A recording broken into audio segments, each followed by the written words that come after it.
Welcome to the YAHOWAH blog. This is our fourth episode of The Man from Edom. When I say man from Edom, I'm saying something that, well, until a matter of a few years ago, I might not even have recognized. And I would be quite certain that the vast preponderance of people who hear the phrase man from Edom have no idea who said it, what it means, what this individual is supposed to do, why even mention a man from Edom? Correct? You might even be one of them that would have no idea as to why I would do a show on the man from Edom versus, well, we're already in our fourth episode. But as it turns out, the man from Edom is one of the most interesting prophetic individuals and all of the prophets throughout all of the Torah. There are very few individuals, and I'm not sure there is any other individual of whom a prophet is inspired to say that he will save a great many. It's Yasha, the Hebrew word for he will deliver, he will liberate, he will save, and then it's followed by Rob. Many, a great number of people. And obviously, this is speaking about an individual who is not Jewish, and yet the people he's saving are Jewish. Maybe it's the confusion over that causes it to be one of the most profoundly important prophecies that is never discussed, because it doesn't fit any of the religious scenarios. Jews aren't looking for a non-Jew to save them. Even their nameless Messiah that they expect to come, he's Jewish. And Jesus, as much as he is just a myth, and just as Christians are want to deny that he was a Jew, since they hate Jews, the fact of the matter is he can't be the man from Edom either. And Muhammad's was not nearly smart enough to get this far into the text to have even a clue as to what Yahshua would have been saying. He was illiterate, so wouldn't have been entirely his fault, and his God wasn't very bright.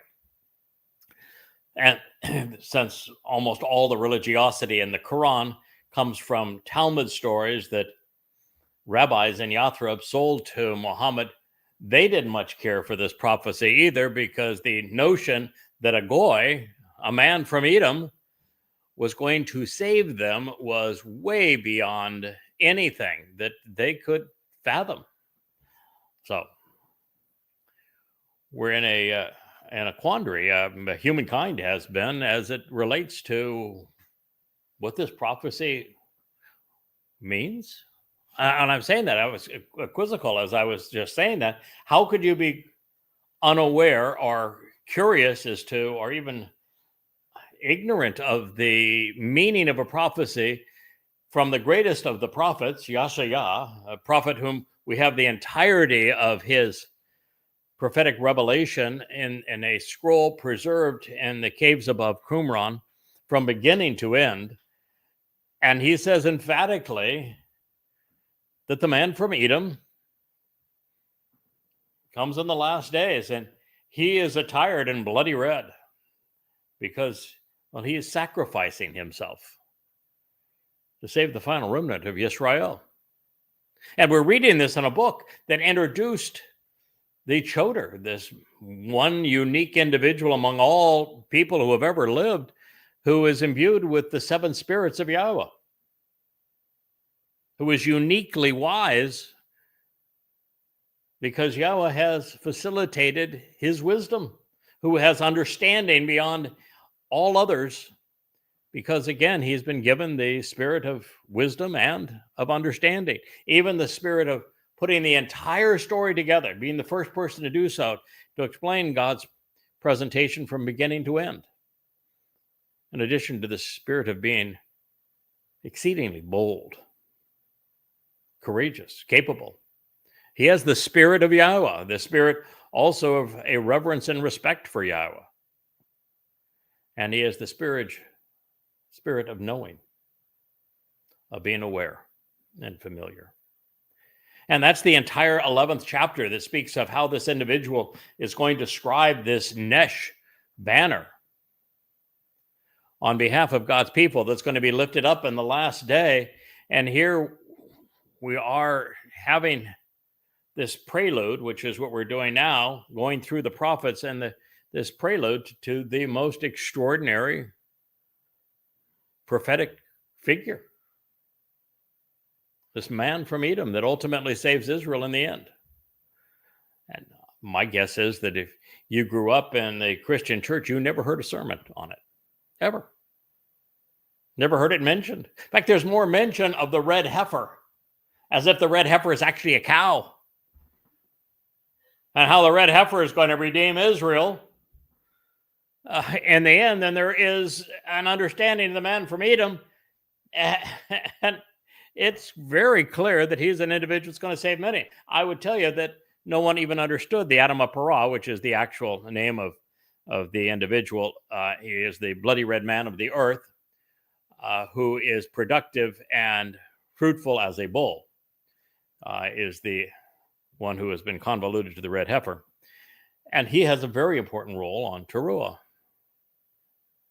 But it's the same role as the man from Edom who arrives in the end.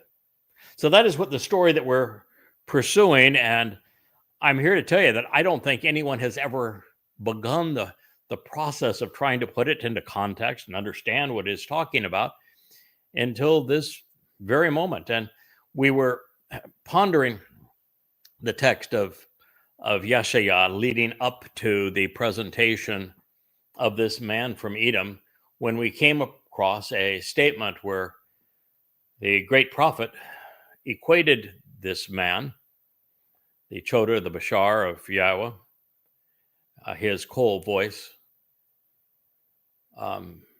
as the one who would call his people out of the wilderness, being estranged from him, and call them home, that he would speak for God. And so the last prophecy we read was actually taking a step back in Yeshayah to the 40th chapter so we'd understand what was being conveyed in these chapters that lead up to the presentation of the Edom of Torah. And there we read, choose to change your thinking and relent. He's speaking to Israel, which is an essential. That is, there is no other message that is more important to what we are doing and what I'm doing here on the YAHOWAH blog. Beyond this idea, I want you to change your thinking, Israel. God wants you to change your thinking. If you don't change your approach, Israel, there is no hope for you. I mean, we're in a position where you've done the same thing for 3,450 years and it's not working. Choose to change your thinking and relent.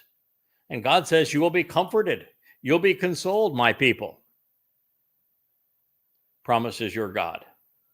Speak from the heart, exercising good judgment regarding Jerusalem, the source of guidance on reconciliation. Not the Vatican, not New York, not Washington, D.C., not London, not Paris, not Mecca. Jerusalem is the focus of Yahweh all the way to the very end. That does not change. It is the city of Dod, his beloved son. Kara, make an announcement, summoning her by reciting to her that indeed her battles can be over. Oh, and I'm here telling you, Israel, that while you've been fighting battles for the last 3,000 years, the worst is to come. You put yourself in a horrible position regarding Islam because you're afraid to acknowledge the nature of your enemy, preferring to lash out at symptoms. And so your battles can be over. They could be over tomorrow if you would simply change your thinking and relent regarding Yahweh. And finally, you will do so. The surviving remnant of Israel on Yom Teruah in 2033, 8.5 years from now, is going to do this very thing. And that's what it's prophetic of. So make the announcement, summoning her by reciting to her that indeed her battles could be over. The consequence of her missing the way will be pardoned through restitution, causing her to be accepted, gaining favor, regaining a favored position because she has obtained a double portion for all of her errant and mistaken ways. And this is the statement that caused us to turn back the pages in Yashayah to the 40th chapter. A coal voice calls out. In the wilderness where the word is questioned, Bamidbar, combination of mid, dabar. Me is to ponder the implications of, to question, if you will. It's an interrogatory. Dabar, which is the word. Turn around and choose to change your direction in life such that you are prepared for the way of Yahowah. We had read that there was this mislala, this great ramp that was being prepared by this individual, the voice of Yahowah, to travel from man's corrupt and disintegrating world to God. And it is the way of God. But that way is not permissible to those who are not previously prepared. God has 5 conditions of his covenant that you must meet. The first of those, to walk to him, you must walk away from religion and politics. You must come to trust him and rely upon him, not your religion, not your politics, not your military. You must walk to him and become perfected, which is the purpose of Chag Matzah, a celebration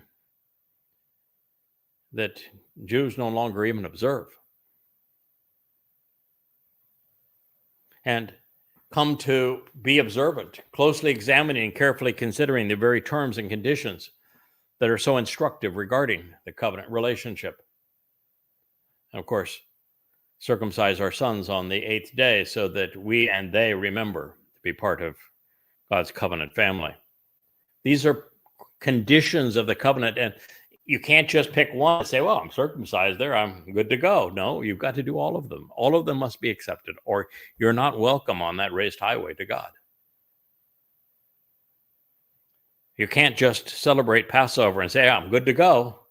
Next shot is Rosh Hashanah. No. Passover is just the first day of Matzah. Matzah is the 7-day celebration, and it includes Bikurim, and that leads to Shabuah, so that we can properly fulfill Teruah en route to the return of Yahowah and our Messiah, Dod, on Kippurim, so that we can camp out with our Father on Sukkah. That's the way. Of your own free will, choose to become straightforward and correct so that you are prepared for the Masilah, the raised highway, this elevated walkway through the dark and lifeless fabric of commingling and intermixing together that is so prevalent among the Arabs to approach our God. Prophetic, isn't it? It is away from, out of, and above those who have come and will return to wipe out Jews, that this raised highway will pass. If you want to survive the next onslaught, now you know the way. Every depression will be raised, and each elevated place of illicit worship will be brought down. The dome and the mosque will go, as will every cathedral and synagogue and mosque throughout the world. Then it will transpire that insidiously deceitful aspects, misappropriated ways which are not on the level, that which has been misconstrued will be removed and flattened over. such that the uneven terrain and the obstacles, these conspiracies which have made the way impassable, will be ripped apart and torn asunder. It is what we're doing. This is the job. It's 50% of the job anyway, is to expose and condemn religious lies so that the truth is more readily visible. The overall significance of Yahweh will be revealed, becoming more openly known. Until I was tasked with writing these books, Yada Yahowah, and doing the YAHOWAH blog, and expressing Yahweh's name boldly and emphatically across the internet and social media. There was no one that was promoting the significance of Yahweh's name. And every Bashar, I am the Bashar, at least for our age, the herald of both the Dode, the Messiah, and of Yahweh, our God. Every Bashar proclamation of the human herald will reveal this, the importance of Yahweh's name, altogether and its entirety, the full story of our experience in Eden and how God is bringing us back into the garden. This is reliable because the mouth of Yahweh has spoken it. A cold voice urges, Kara, read and recite, choosing to be called out and to be welcomed. So the prophet says, so I asked, what should I recite? Who should I invite to be called out? Who should I welcome? And what should I offer to read aloud and announce? Yahweh's answer, every Bashar, proclamation of the herald. The announcement for what we're doing right now on the YAHOWAH blog. It's the place to dwell, to live. And it's entirely loving, providing all of the benefits of the relationship.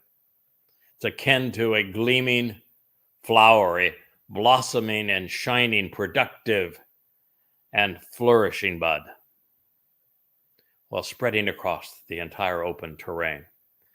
Because the message of the Bashar is that Yahweh is returning the planet to the conditions experienced in Eden, which means there will be no religion and no politics and no militarism.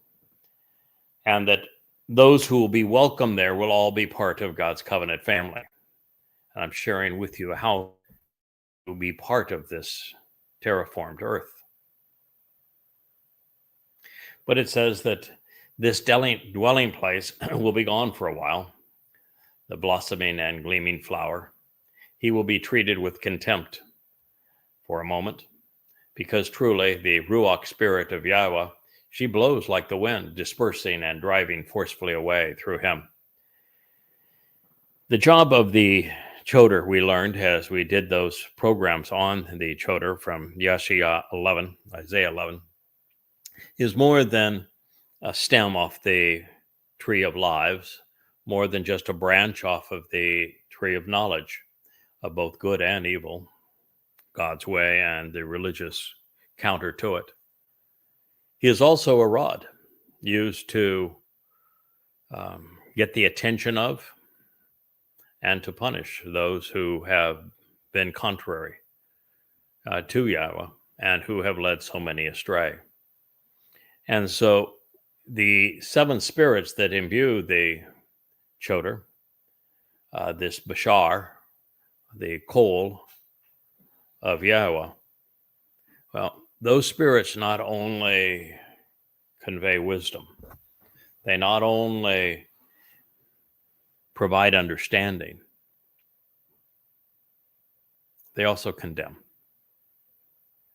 And it is my job to keep Israel safe by driving the evil force of religion away, by pushing back on her political foes.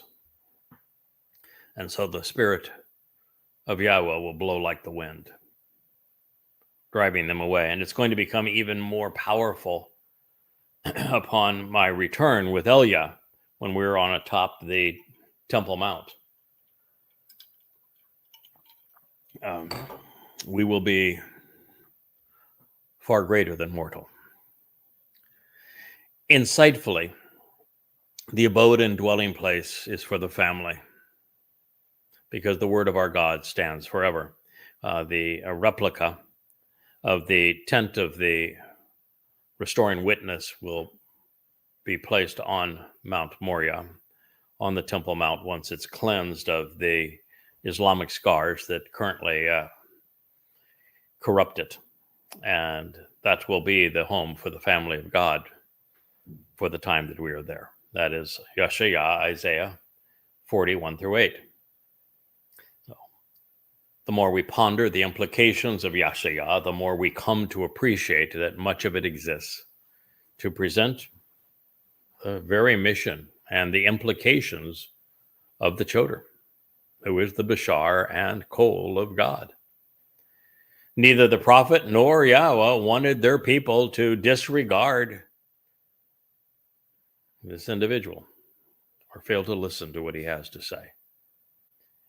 He is the man with the kara, invitation to come home. He is trying to redirect Yehudim back to Yahweh, to reintroduce God's people to the God whose name they erased. Now, continuing, please pay attention. Listen to Yahweh until the ends of the earth. Say unto the women in the environment surrounding the signs posted along the way, Zion, behold, your liberation and your salvation will come. Yasha. Look up and see his reward, which is his payment for safe passage. It is with him, as is his recompense, all in conjunction with his appearance. Yeshayah 60-11. We were in the midst of the 62nd chapter of Yeshayah when there was the mention of the coal voice and the Mesilah, the raised thoroughfare from our planet to heaven. When we took that brief diversion to understanding in the 40th chapter, we return now to the 62nd, en route to the 63rd, where the man from Edom is presented. So in this prelude to the man from Edom, we read the following, and I want you to consider it, to process it, please, from the perspective of what God is leading his prophet to reveal to you, Yisrael. He said, please pay attention. Listen to Shama. Hear Yahweh. You know, Israelites have made a ritual out of the Shema. And they say it multiple times a day. You know, hear Yisrael. The Lord is your God. The Lord is one. But that's not what the statement and Devarim says. It says, listen, Yisrael. Yahweh is God. And Yahweh is one, Echad. And here, it's begging God's people 7 centuries later to listen. 1470 or 1447, 48 BCE to 750 CE, 7 centuries later. God is still asking his people to listen to him. And how do you listen to Yahweh? Well, guess who is speaking through the prophet Yeshayah? Guess who is speaking to you now about what is revealed through the prophet Yeshayah? Yahweh. You want to listen to Yahweh? Listen to the mouth of Yahweh. You want to hear what Yahweh has to say? Listen to the voice of Yahweh. Yahweh is not going to speak directly to you again because you told him to shut up and go away. And Yahweh's got a really good memory. And so he is speaking to you through the likes of Yeshayah, and through Yeshayah, through me. You can scream and kick all you want. You can throw a tizzy fit and say, you're not going to listen to any damn goy. Well, there weren't any damn Yehudim for you to listen to. That's why you're listening to a damn goy. You stopped listening. I didn't. He couldn't find a single Yehudim that was willing to listen to him. And so now he's speaking through a goy, and he's asking you to listen to him through this man from Edom, this Towrah, this Bashar, this Cole. Then it's your choice. You can continue to throw a tizzy fit. You've been throwing a tizzy fit against God for 3,450 years. I guess why stop now, right? Working for you really well, isn't it? Had a great time, didn't you? With the Egyptians, with the Philistines, with the Assyrians, with the Babylonians, with the Macedonians, with the Romans 3 times. With the Holy Roman Empire, the Roman Catholic Church, the Muslims, multiple times, 3 times with them too. The Ottomans, that was fun, wasn't it? The Crusaders, more fun still. The Europeans, the disgusting Europeans, treated you like crap, didn't they? Put you in shuttles. Oh, and then came the Nazis, the perfect expression of European hatred against Jews. And now you've got the progressives, and they're fanning the flames of Muslims who accuse you of genocide when they're committing genocide against you. So maybe, just maybe, you ought to try a different approach. Rather than erasing Yahweh's name and pushing him out of your lives, maybe try listening to him, see if things work out better. Listen to Yahweh until the ends of the earth. Say unto the women and the environment surrounding Zion. I read all the time people trying to condemn Zionists. I don't hate Jews, I just hate Zionists. And Zionists saying, well, all Zion means is the Jews have a right to their homeland. That's not what it means. Yahweh is a Zionist. Yahweh is the one who wrote the message on those signs. Zion means signs posted along the way. They're posted on the ridgeline of Moriah. They point from the home of Dod in the city of Dod up that ridgeline of Moriah right to the Temple Mount, to where Yahweh's home for his name once stood. And you don't even have the character, the courage to remove those ugly, nasty scars that sit on top of it now. You wouldn't have a clue what's written on those signs posted along the way, while those blights remain on the Temple Mount. I'll change that. I'm going to obliterate them. I'm hoping you do it before I arrive. But if you don't, I will. Because those signs can't be read while all of the religious rubbish surrounds the way. And what does it say? That because of what's written on the signs posted along the way, and because of the fact that Yahweh is being listened to again through this man from Edom, that you can experience both liberation and salvation, even at the conclusion of the time of Jacob's troubles, when there is a Holocaust that is far worse than the one you suffered in the prior century. When there's a 10-7 that's 1,000 times more vicious. There's salvation. There's salvation, by the way, for you right now. Listen to Yahweh. Embrace his name. Accept the terms and conditions of the covenant. Celebrate the Moed Mikre, Pesach, Matzah B'Kurim, Shabuah, Teruah, Kippurim, and Sukkah as they were intended. But even if you don't, if you remain recalcitrant and decide, I'm going to wait till the last minute, if you're one of the fortunate survivors to become part of that mortal remnant of Israel in the end, behold, your salvation will come. And who is it that Yahshua told you was going to save you? The man from Edom.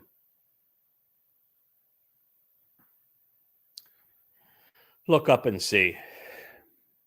Pay attention. His reward, which is payment for passage, it's with him, as is his recompense, all in conjunction with his appearance. Yahweh could have said this of himself, but he's not that kind of God.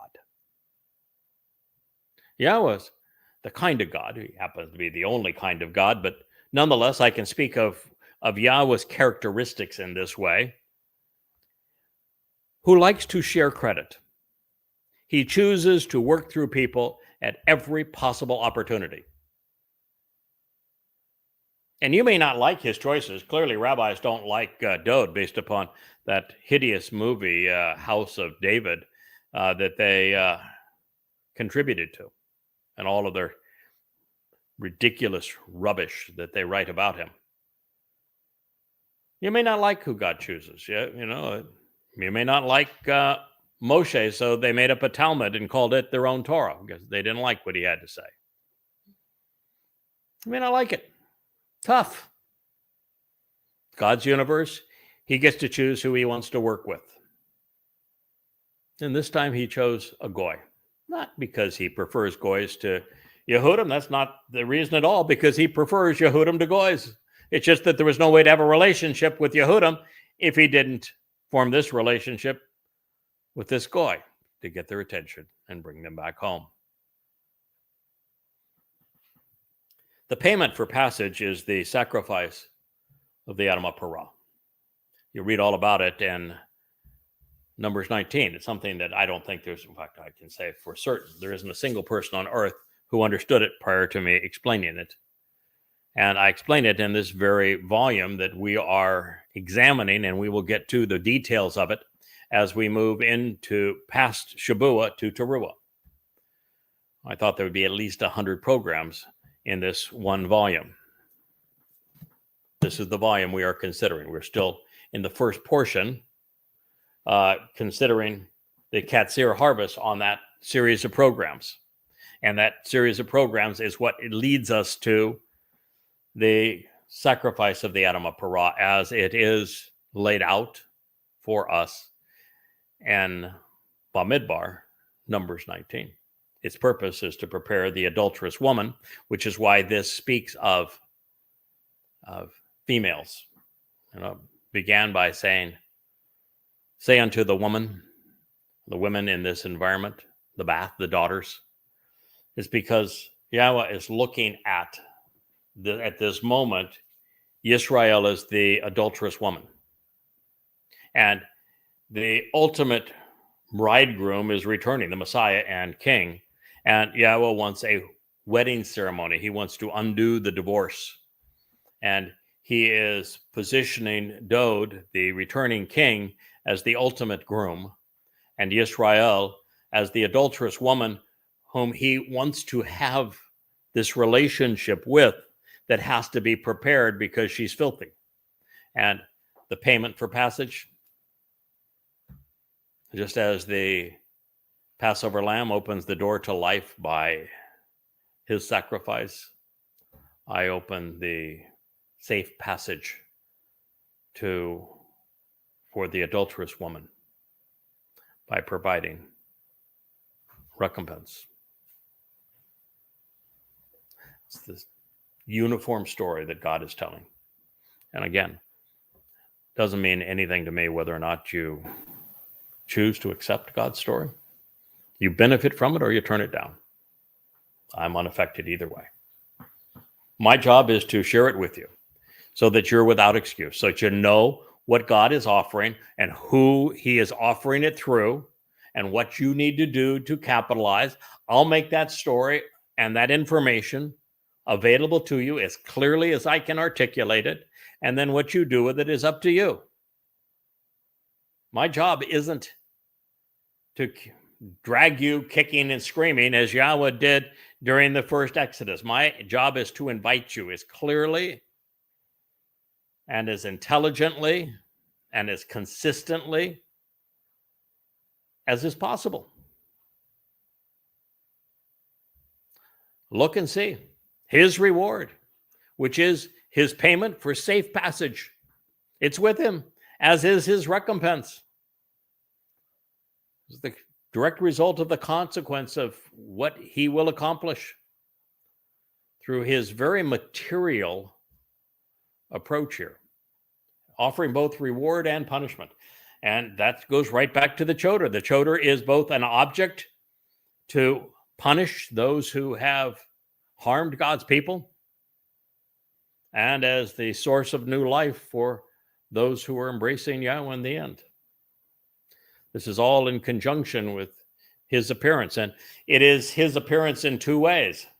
Yes, I'm going to appear at that time on the Temple Mount, overlooking the city of Dod, cleansed of Al-Aqsa Mosque, and I'm going to have Elia invite the corporeal manifestation of Hasatan, who will be in the city at that time, to take my life. The final sacrifice. He hates me, so it'll be natural to him to do so, and he's going to bludgeon me just as Imperial Rome as the beast bludgeoned Dod as the Messiah.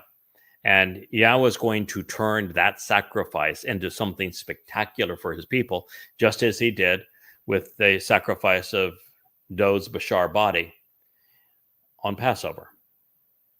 There's two sacrifices that men make on behalf of God's people. This is the second of the two. And it is being made for the greater of the two, which is Dod.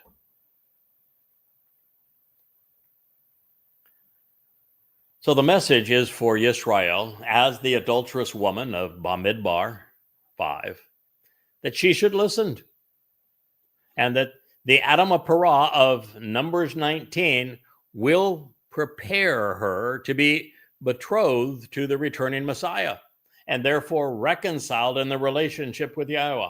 This is the story from beginning to end. Between the Passover lamb and the red heifer, which it really isn't a red heifer, it's errantly translated. Adamah means is a bloody red man of the earth, which is very important because he's both mortal, he is going to be bloodied and red. He is a man, and he is productive, he is fruitful, and he is a bull. You know, the symbols, Dod has two symbols associated with him, the Messiah. He is the Lion of Judah who roars, but he's also the Passover lamb.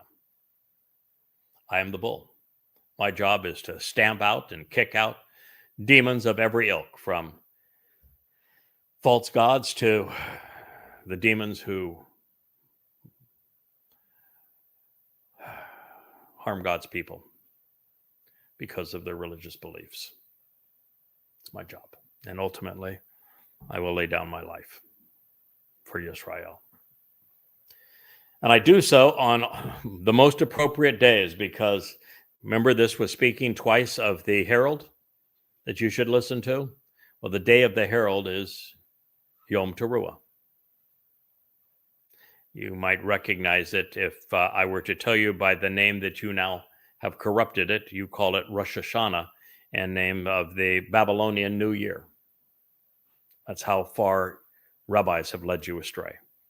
So if you're willing to go back to Yahweh's terminology and celebrate it correctly, and you've survived to this point through the time of Yaakov's troubles, it is the Adamah Parah that will pay the passage for you to be present at the family reunion on Yom Kippurim,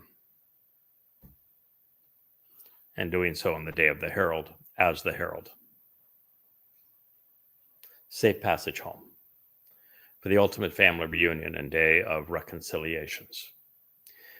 This is God's invitation to return and offer of redemption. I just don't miss it. And if you're bothered by the fact that a man is speaking to you about these things and claiming to be the embodiment of God's message to you, then you may want to think it through, because I can't emphasize this enough. God revealed himself directly to you, and you told him to shut up and go away. And since that time, he's only spoken to you through a select number of individuals. And he has hundreds and hundreds of prophecies regarding this one. At this time, for your benefit, right now, he is not going to give you another reminder. This is it. And you either accept this message from him in this way now, or there will be no tomorrow. God's not messing around. Time has run out. Therefore, what's the verb again? Kara. Have you ever heard of anybody presenting Kara to you intelligently? Telling you what Kara represents? Ever? But the rabbis ever told you that Kara is the verb that is calling you out of this world, that is inviting you to attend the 7 Moed Mikra and to capitalize upon them so that you can meet with God and be welcomed into his company. That's what Kara means. That's why it's the actionable root of Mikra. Anybody else tell you that before? Don't you think it's important? Why would they not reveal that truth to you when it's so profoundly important? Therefore, they shall be Kara, invited and welcomed as what? HaKodesh, the set-apart family. Not set apart to Judaism,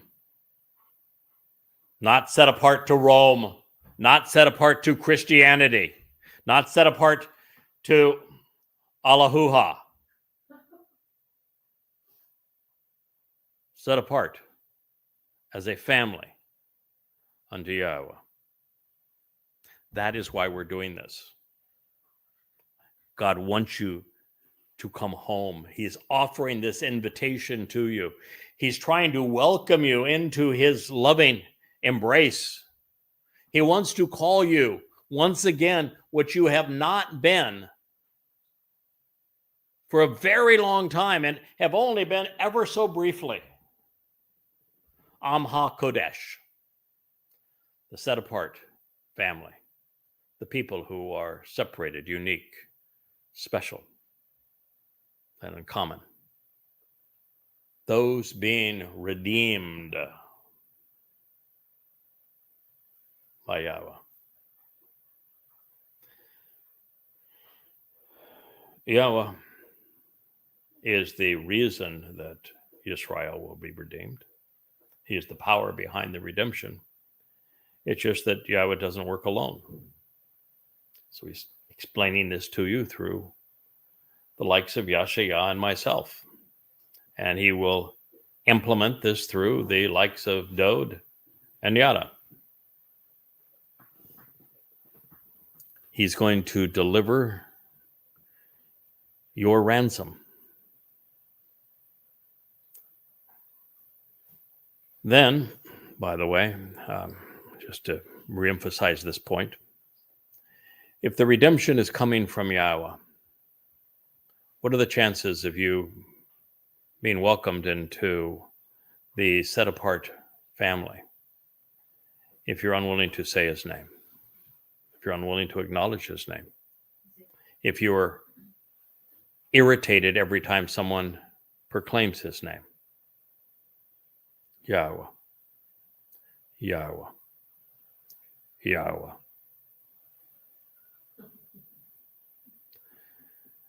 Then you will be called, sought after, aware and known, accounted for and looked after in a relationship. Be a city of occupants who are no longer forsaken. Lo Azab. Oh my God, you were Azab back through the prophet Hosea, when he was encouraged to wed a temple prostitute so that he might understand and have empathy for God's plight with Jews constantly being married to their religions. cheating on him through religious gods and religious men. And as a result, he acknowledged that he divorced his people. This is the reconstitution of that relationship. It's why the Edom of Torah cleanses the adulterous woman so that she can be betrothed to her returning Messiah and King, Dod. And it's all going to occur in Jerusalem. And so you can be Israel again sought after, because Dod wants to embrace you. He wants you to be his bride. And he wants you to live and thrive in the city of Dod, no longer estranged and forsaken. Yeshayah 62:12. Now that is the preamble in its entirety that is devoted to the Choder, the Kol, and Bashar, as well as to his Nesh, which serves to introduce Yisrael to the one who comes from Edom.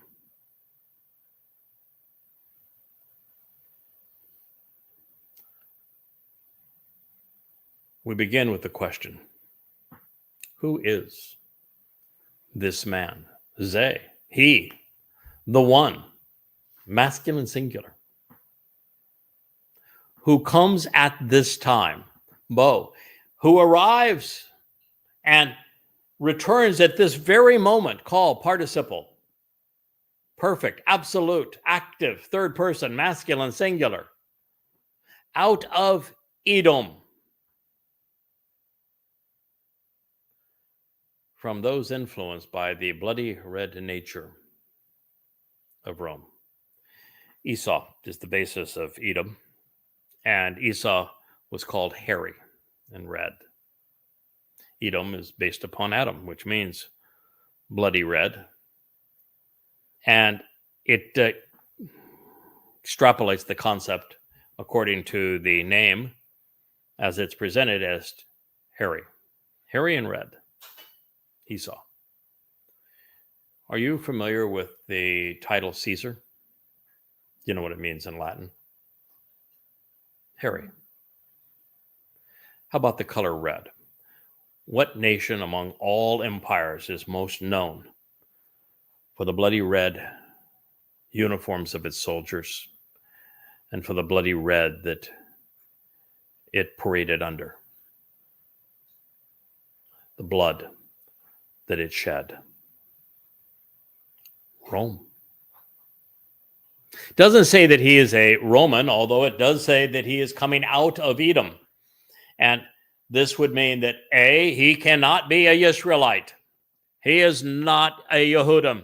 He is exactly as Nakar and Nakri convey. He is an observant foreigner.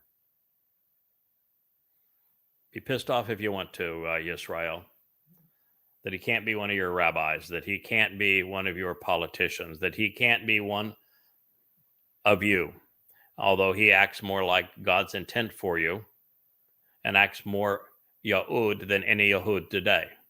He is more Yisraelite than any Israelite today. He is Yisraelite by choice. He identifies as Yahud. But he is coming out of bloody Rome. My DNA quarrels with my attitude. Attitudinally, I identify as a Yahud. My commitment is to Yisrael. But my genes affirm that I am this man. I am Celtic Romano. I come from a enclave between really France and England that the Celts and the Romans both occupied, that actually had a very high coefficient of Yisraelite Cohen, who's there, which is why my DNA carries that marker. I am the man from Edom. quite literally. But of course, Edom means more than that, because it means bloody red. Speaking of the bloody red nature of Rome and Roman Catholicism, which I have come out from, if you will. I have denounced. I have done what God requires. If you look at Moshe, for example, the first of the Zeroah, Moshe came out of and away from the bloody red tyrants of the black land of Mitzrayim. He denounced them. He walked away from them. He separated himself from them. There's no one who has done a more complete job of separating himself out of the politics and religions of Rome. Politics of Rome. Where is Capitol Hill today? The United States, isn't it? Where's the Senate today? The United States, isn't it? Which is the country that uses the symbol of the Aquila, the eagle? The United States, isn't it? Which is the country that has put each of its political buildings, built them in the model of ancient Rome? Yes, it's the United States. I have denounced my national affiliation. I have denounced my prior religious affiliation. I have come out of these things. And I have most certainly renounced the Roman Catholic Church for all of its evils against God's people. So who is this man who comes at this time out of, away from Edom? In reddish, it's chamutz, crimson, brilliant and vibrant red, that which was yeasted, corrupted, and ruthless, cruel, and oppressive garments. From the sheepfold to gather and protect. Matzra, from a fortified place, from matzar, to gather, to fortify and protect, which is the job. He is the one. Zeh. He is the individual man who is shown great favoritism and is respected, Hadar, who is honored on high and treated with distinction, unique among men, considered noble, of very high class, among the best of men, someone who is inspiring. You may not see me that way. Doesn't matter, really, does it? Because God does.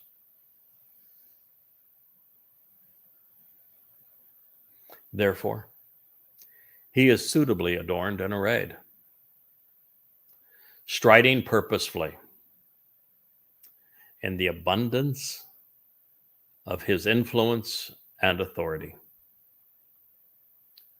Koach, his power and might, his potential and ability, his authorization, and by means of his qualifications and accomplishments. Want to see my qualifications? Look at the books behind me. I've written 36 of them over the last 23 and a half years. I'm now the living library, the repository of all of those books and all of the knowledge that I have obtained by translating in amplified fashion the very words of Yahowah as revealed through his prophets from the oldest extant sources, making the connections to understand, deriving insights that thousands of which are unheralded throughout time. All this so that you would know the entire story. My authority is in these words. This is one of many hundreds of prophecies pertaining to what you are listening to what you're witnessing, to the one looking right at you and speaking directly to you. Yashaya then concludes this opening salvo in Isaiah 63:1 with something we read nowhere else among any of the prophets.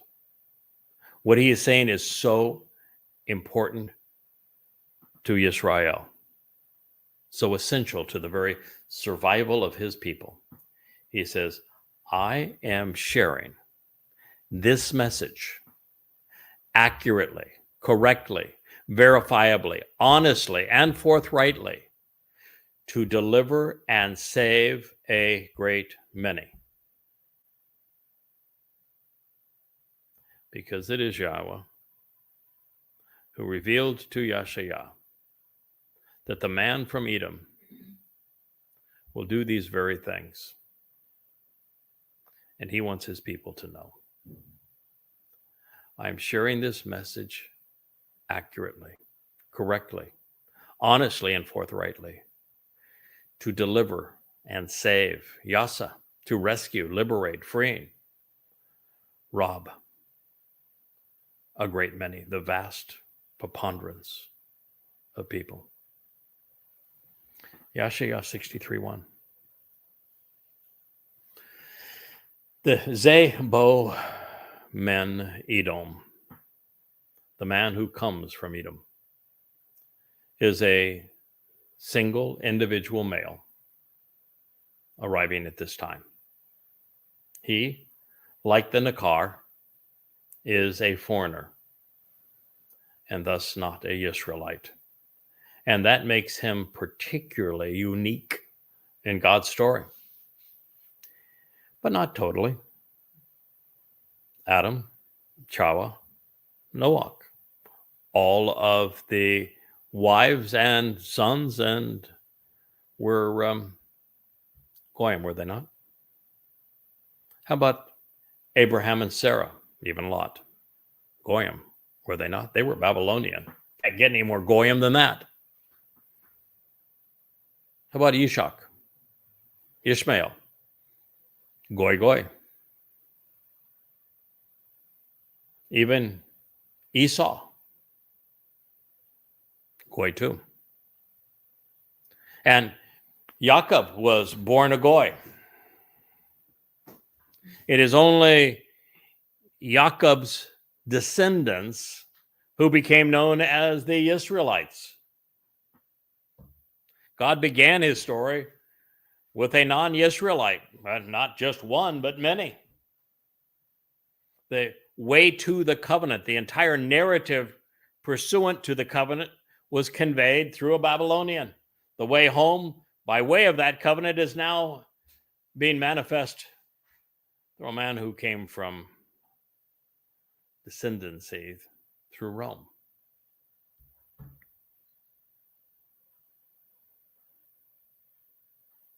God's story has come full circle, has it not?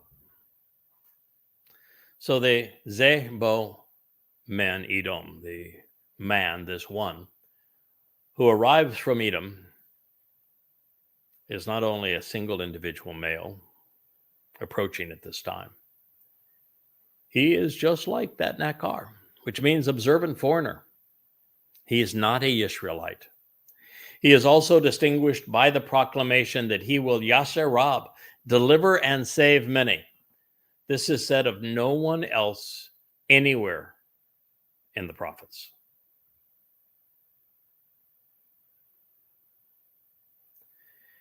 Now, Edom speaks of the descendants of Esau, the brother of Jacob, who was ostracized. He's going to bring the family back together. He was so named because he was hairy and red, which is symbolic of Roman red, and the Caesars, which means hairy in Latin. This recognition and identification with the beast of imperial Rome that became the Roman Catholic Church helps explain why Yahweh said that he hated him, not for who he was, but for what he represented, and considered him hostile, vicious, and deadly. And so God is using a descendant of that horrible culture to show you that when immersed in the truth, when you accept the terms and conditions of the covenant, when you attend the Moed Mikre as they were designed, when you listen to Yahweh,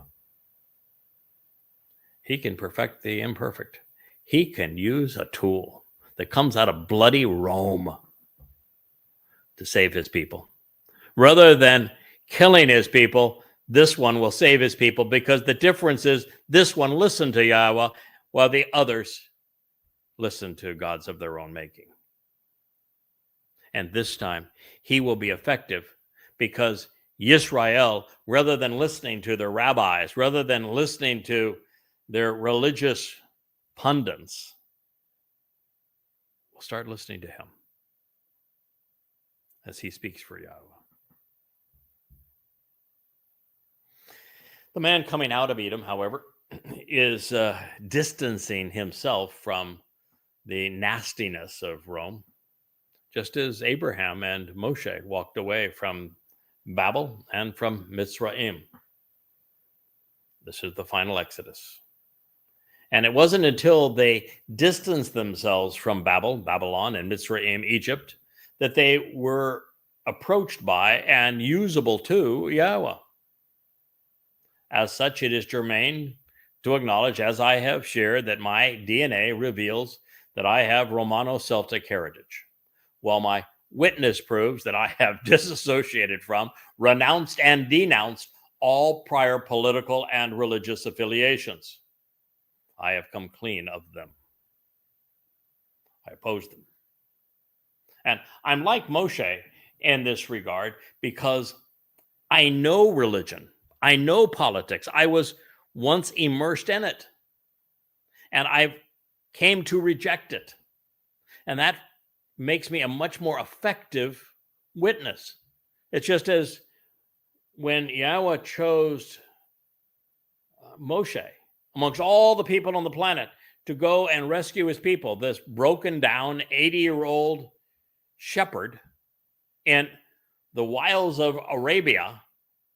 The reason was that he was the only person on the planet that knew and understood the politics, the religion, the militarism, and the caste system economics of Mitzrayim, of Egypt, and had chosen to reject them and to disassociate them from them. Just as I was an ideal candidate for exactly the same reasons. All these years later, I was consistent. These are the bookends of the Zeroah that draw attention to the greatest of the Zeroah, David, who was a very different case than the two, the beginning and the final Zeroah, who have so much in common. Dod was different in that he was chosen by Yahweh at 8 years old. He was out there in Bethlehem tending sheep. And therefore, there was no religiosity that had to be expunged. There was no basis of anything other than the purity of what Yahweh wanted in this relationship to convey. And so he started with a very young man in the middle position, as it should be.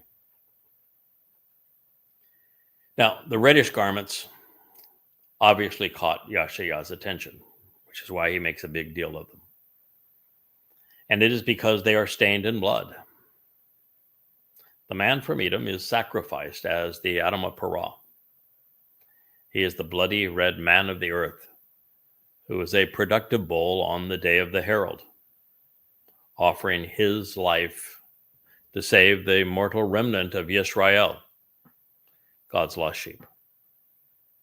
He will gather them on the evening of Towrah during the gleaning, and then he will protect them the following day as the final sacrificial offering of the Moedim, the restoring witnesses to the eternal testimony. In this way, the man from Edom will spare many, delivering a vast number of Israelites from their own misconceptions. Since I did not write this and have never sought to claim, should you be among those who don't like anyone acknowledging that they have been appointed by God, or more, that they are Hadar, favored and respected by God, as this text reveals. Take your complaints up with Yahowah. The truth is that God found a choder, a sucker, and he enabled him as a nakar, an observant foreigner. We have collaborated on a nesh, sign, and a mis'illah, a raised thoroughfare. And upon their completion, Yahweh's Bashar, herald, serves as his coal voice, going from a very prolific writer and a person who has composed all of these books, all of which are free at yadayah.com, to being a vociferous blogger. We've been doing this now for 100 days, and there are 200 blog entries. For being resilient and steadfast, uncommonly devoted, and yes, very bold, deriving thousands of insights en route to being the first to present the entire story from Eden and back to the garden, Yahweh sees the man from Edom as distinguished and inspiring. And he's not alone, because Yashayah and Dod are impressed. Well, as is my wife. And well, that means something to me, even if it doesn't mean anything to anyone else. So I have 4 that view me. In fact, there's a whole lot more than that. The work that we have done is meaningful. And really, all that really matters in the end is one. Anytime we do what our God wants us to do, and we are devoted to it and steadfast in our approach, then the one who matters is pleased, and the job gets done. The reference to being lebush, suitably arrayed, and is funny, since I have a rather fondness for being casual. I present most of the Yahowah blogs comfortably attired, sending a really subtle message. I'm not trying to impress anyone. The words, now they're impressive, but they're from God. And in spite of the bare feet or flip-flops today, I'm wearing flip-flops, so I'm really dressed up, I have striven purposefully since we began 24 years ago, never wavering, never veering off course. I know the objective. I'm aware of the path to it. And I'm cognizant of the time crunch that we're under. And I know that the man from Edom, the Goy serving Yahweh on behalf of Yehudim, will save a great many. You see, Israel, I'm not claiming to be over you. I'm serving you. I'm the one laying down my life to save you. So, if you have a problem with that, my advice is to get over yourselves. You might even want to be grateful. I know that's too much to ask. I'm sorry for bringing it up. It is true, however, that I began our relationship with Yahweh in my comfort zone. That's why I moved to this island in the middle of the sea. I crave anonymity. I enjoy being an unknown voice conveying an important message. And I was anonymous as Yada, my chosen pen name for the first decade that I served in this capacity. But that all changed. And it changed because I was confronted by the realization that there were no other candidates for the choder. There was a score of other descriptive titles throughout the prophets that Yahweh chose to portray, and did so talking about this mission in concert with them throughout the prophets hundreds upon hundreds of times. I don't even know how many. There's so many instances of this. Most of the book of Yashayah pertains to it. first mentions are all the way back in the Torah. In fact, the first mention happens to be on the fourth day of creation and the relative role of the greater and lesser luminary. Yeah, I'm the lesser guy. I'm the moon that reflects the sun's light. The sun is Dod. And together, we are the ones who fulfill the Moed, which is why Yahweh explained it that way.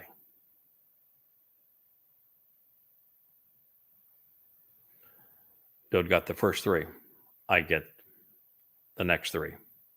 Yahweh handles the rest from there, the seventh.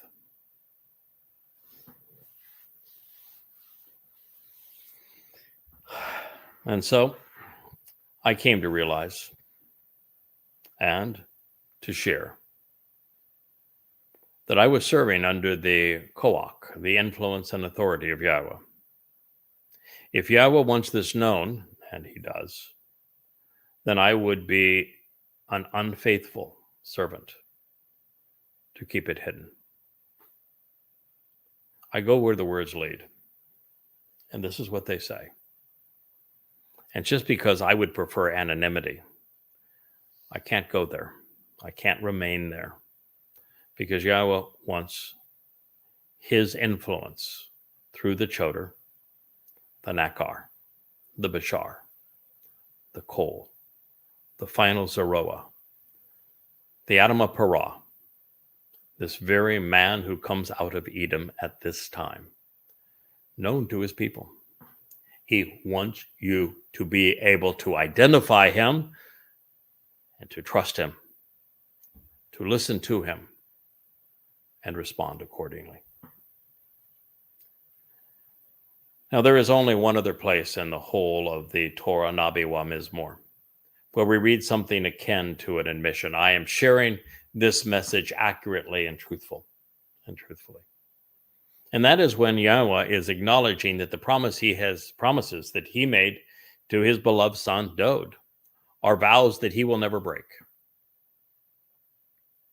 And since in the Messiah's case, his Bashar, body, served to fulfill Pesach as the El, the lamb, the inference here as that the man from Edom will save many as the Adamah Parah, the bloody red man of the earth who is a productive bull on Towrah, the day of the Bashar, herald. Yahweh wants his people to know that there is a foreigner who will walk in Dod's footsteps that you can follow home. If I might read this summation of Yeshayah 63:1. Who is the one who comes at this time out of Edom in reddish garments from the sheepfold to gather, to fortify, and protect? Where's the sheepfold? It's where Dod was found when Yah anointed him Messiah and led him to be king. He is the one who is shown great favoritism, and he is treated with distinction and respected. Therefore, he is suitably adorned and arrayed, striding purposefully and forthrightly, with a sense of integrity and urgency, and the abundance of his authority and influence, qualifications and accomplishments. I am sharing this message accurately and honestly so that many are liberated, rescued, delivered, and saved. I thank you for listening to this episode of the YAHOWAH blog, focused on the man from Edom. Will we return in the 5th installment on another day? Thank you.